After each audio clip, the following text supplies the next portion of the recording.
La vérité en face.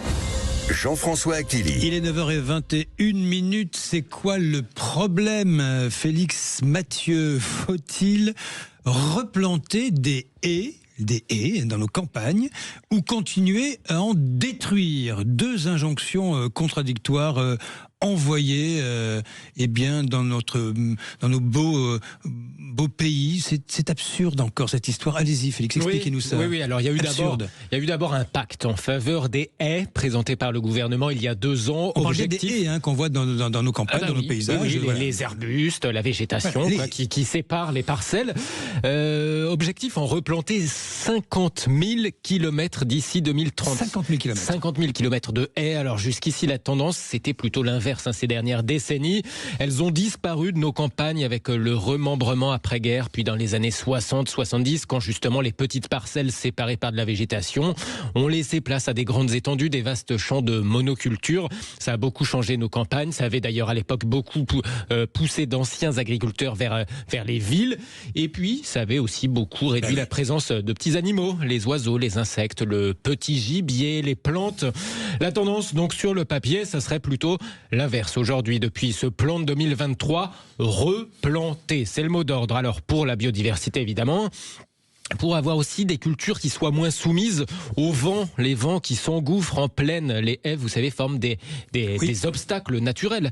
Pour lutter aussi, par exemple, contre les inondations, avec du relief, des systèmes racinaires plus denses, plus fournis. Dans toutes les régions, à gauche, à droite, vous voyez un peu fleurir des initiatives de replantation des haies.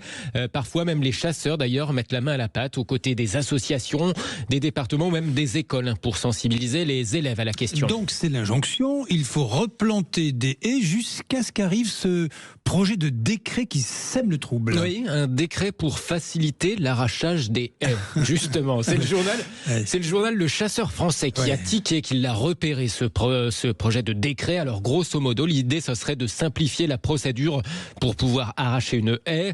La réglementation actuelle est jugée un peu incompréhensible. 13 législations différentes, 4 codes différents entre l'environnement, l'urbanisme, la ruralité. On ne sait plus trop qui donne l'autorisation en vertu de quelle loi précisément. Bref, simplifié, mais avec par contre une obligation de replanter autant de haies qu'on en aurait arraché. Mais bon, le chasseur français quand même trouve ça un peu paradoxal.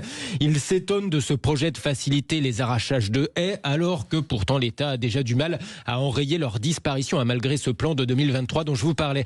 Surtout que les jeunes haies replantées mettront plusieurs décennies à voir les qualités écologiques et puis l'enracinement de la vieille haie qui avait été arrachée. Mon cher Félix, vous venez de nous faire 2 récits convaincants et totalement contradictoires. Bonjour à vous, Christophe Urbaniak. Bonjour à vous. Vous êtes directeur technique à la Fédération nationale des chasseurs. Christophe Urbaniak, alors c'est un enjeu écologique capital de replanter des haies. C'est d'ailleurs un des grands combats de la de la fédération. Mais ce plan de 2023 se concrétise vraiment en kilomètres de linéaire replantés. Où est-ce qu'on en est en réalité? Je suis d'accord avec vous, les chasseurs partagent complètement et ils sont engagés depuis plus de 40 ans. Ils n'ont pas attendu le pacte pour la haie pour s'investir sur que ce soit sur la plantation, la sauvegarde ou la gestion des haies.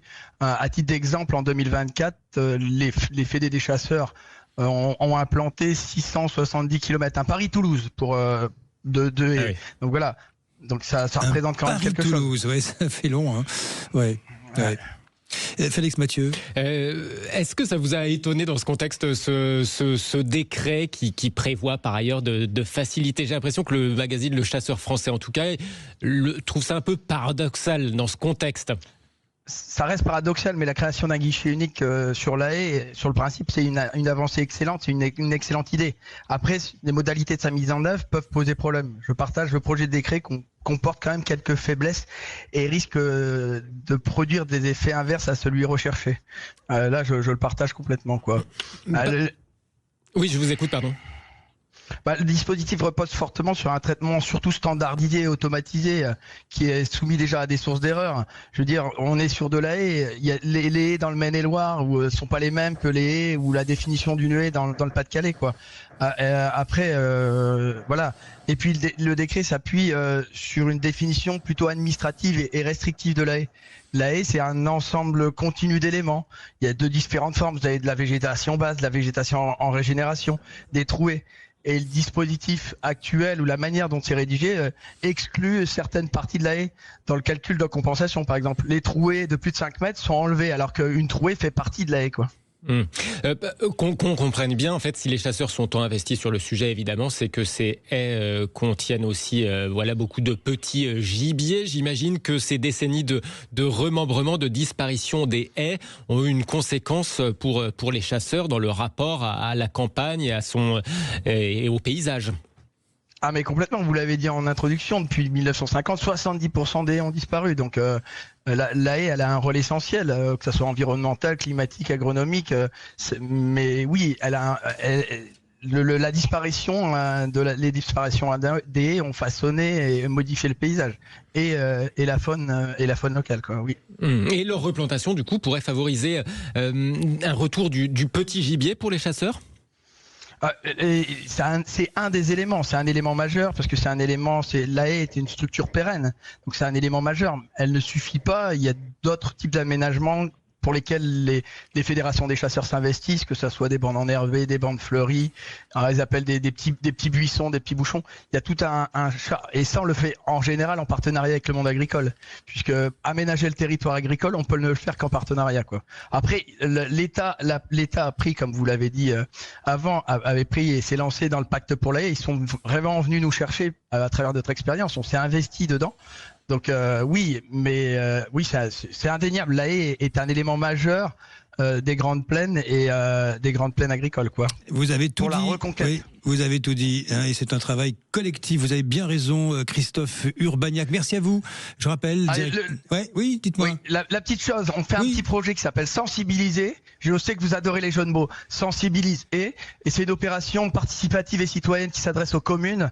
On a 1469 communes en 2 ans qui ont joué le projet. On offre un kit complet de plans, une charte d'engagement, des panneaux pédagogiques pour inciter les gens à prendre conscience, à expliquer le fonctionnement d'une haie. Voilà. J'espère que j'ai pas trop débordé. Non, vous plaisantez ou quoi? Sensibiliser, donc apostrophe à la fin avec H-A-I-E-S. Vous tapez sur YouTube, vous tapez sensibiliser avec H-A-I-E et vous verrez, c'est tout expliqué. Il y a un petit motion design. Super. Sensibilise. C'est super. Merci beaucoup, Christophe Urbaniak. Je rappelle, directeur technique de la Fédération nationale des chasseurs. Merci. Et vous avez bien fait d'attirer notre attention sur ce sensibiliser. Un très bon jeu de mots au passage. Dans un instant, le débat de la